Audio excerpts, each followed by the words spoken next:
I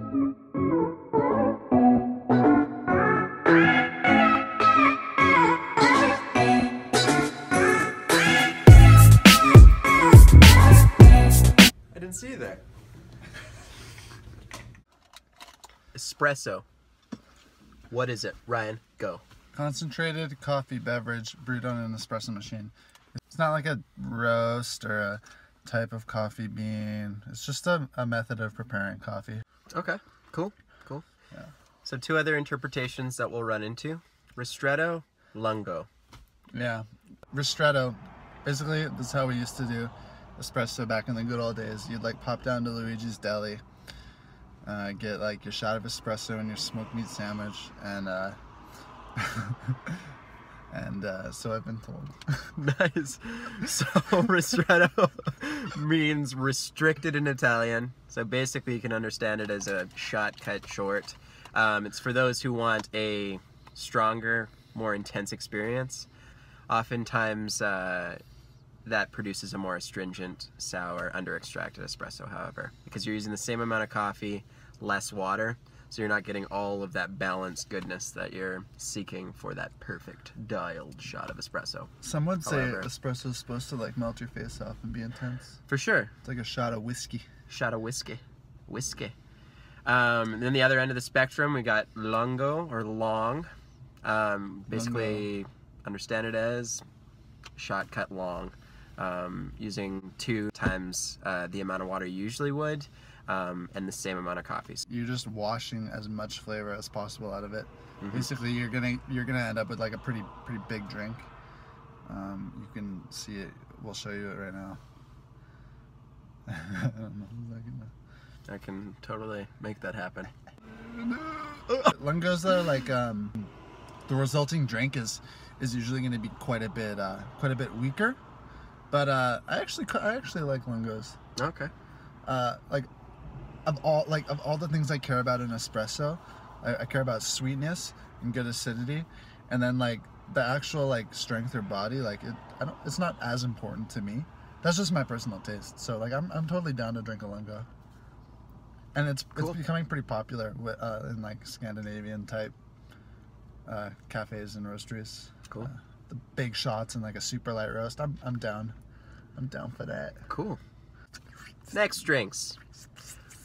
Cortado versus a macchiato. So, what is cortado? Are you gonna like cut to a cortado? Yeah. Just picture a cortado. See that?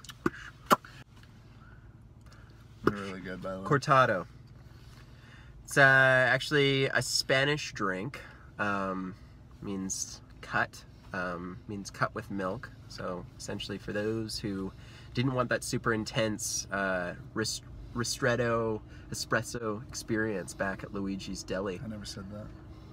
It's not a phrase that I said. Oftentimes cortados are served in a Gibraltar. So if somebody asks for a Gibraltar, chances are they're asking for a cortado. Like a glass Verify. Cup. Glass cup. Glass cup without a handle. So that necessitates that the milk be steamed a little bit cooler as well, so people can actually hold the cup still. Macchiato. Our understanding of a macchiato is very traditional. It's classic Italian macchiato. Macchiato translates as what in Italian? It's marked or stained. Cool. Yeah. Very cool. Yeah. So just a dollop of milk on top of the espresso. Still a really small drink. Basically it came about, baristas would line up a bunch of espressos back in the day. However, one customer wanted a little bit of hot milk with theirs, so that would go in, but then it would disappear below the surface of the crema. So they would then mark or stain that espresso with a little bit of milk foam on top. So yeah, that's a traditional understanding of macchiato. Yeah, dude. Flat white. No. What the heck is it? Comes from the land down under. Texas. Texas. Yeah. So Texas, that's not true. It comes from, well, people don't know. Yeah, it's not actually, the Australians. That's disputed. It's a disputed thing. Survey in the link below. There was a survey done about it. You can see it down there. They did a survey on the history of the flat white. Basically, everyone feels like they invented it. Yeah. That's it. For sure. Everybody claims their own interpretation as the correct interpretation. There's a lot of like lingo and like fancy drink names, but don't let that stop you from going the extra mile and giving like really good service. Like when someone asks me for a flat white, like I don't know if they want like the Australian like 8-ounce flat white, or they went to Starbucks last week and got a flat white and it's a big 16-ounce drink. So my reaction when someone asks me for, you know, a flat white is like, yes, absolutely, I'll make that for you. How do you like it made? And then I'll just do whatever they ask and give them what they want. Flat white refers to the actual texture of the milk, being flatter than, say, a cappuccino, even at times flatter than a latte. Ask people what they think that it is. Yeah, just like honestly, it's not on our menu, so it's not something that we're saying, hey, we have a standard for this, come along and experience it with us. Rather, somebody's speaking to a coffee that they've enjoyed in the past. It's a good opportunity to like to give someone that extra little bit of service. For like, sure.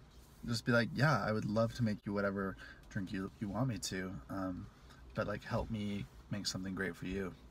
Another drink that you hear is breve. Breve. Breve. But it means that it's made with steamed cream. So basically half and half. So somebody who really wants that really sweet, fatty, indulgent experience. I've been just as guilty. I love breve. It's so good. Dude, I haven't had it in a while. It's, yeah. I mean... Try it. Especially in the trenches of working the line, it's good to just toss back a breve trad cap and be sustained. That's exactly it. Hit the gym after your breve. After your breve. Yeah, that's good. Or before. Perfect. No, drink a bunch of milk and then go to the gym.